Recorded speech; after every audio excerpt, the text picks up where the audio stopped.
Okay, guys, I just need a minute of your time. I would like to go over this one part of Sleuth Intuition's phone interview with Patrick Westfall. It's from his first interview, which I listened to when he first released it, but then mostly focused on the second interview just because there was a video on that one, and it's much more interesting to kind of like listen to and evaluate somebody when you can actually see them talking.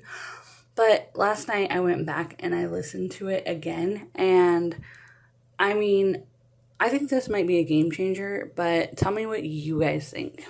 Okay, guys, listen up because this just about blew my freaking mind. Had to have known about it. It was a month before the memorandum came out that I submitted DNA again. It's been on file since I went to Iraq. It's been on file since I got a felony back in the day. And then they took more DNA at the mouth-to-mouth interview beginning of August. So they must have DNA. Later, like 4 days later, actually, I came back for the polygraph. Yeah, they must have DNA then.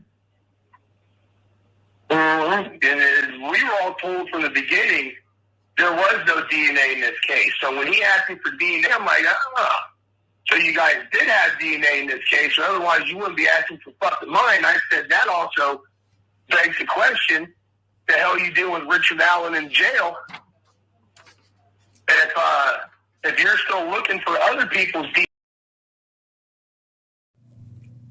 He said, you told us in the beginning that you didn't have DNA, but if you have DNA, that begs the question, what are you doing with Richard Allen in jail? Then he kind of stumbles a little bit, and then he goes on with the interview. I'll replay it again, and you guys tell me if I'm tripping.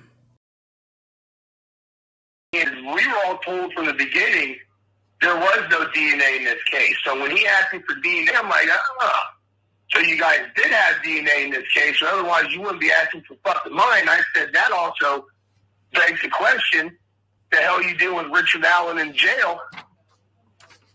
And if you're still looking for other people's DNA, that must mean you had DNA in the case and his didn't match. And then the state cop just kind of sat there and stared at me with those doughy lost eyes and shit.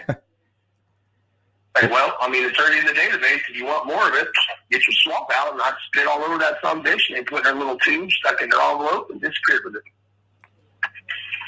Well, we don't know a whole lot about Richard Allen. What do you know about him? Just living in the same town or whatever? Not a damn thing. Yeah, he seems like a very private person. Okay, let me know, am I making mountains out of molehills, or it kind of made a little bit more sense listening to it again today. But I still think it's kind of weird that he's like, if you have DNA, that begs the question, what are you doing with Richard Allen in jail? Like, he knows exactly who it is, and he's expecting it to be like Elvis Fields' DNA that's on there, and that they're just collecting his DNA right now. Oh, man, I just have so little faith in the investigation that has been done. And can anybody tell me who would they have interviewed in that first 4 days or whatever that they recorded over? What interviews did they lose? Like, who else do they not have their interviews? And how did they not go back and listen to those initial interviews until like 6 months later? Thank you so much for watching. I really appreciate your time. See you on the next one. Bye.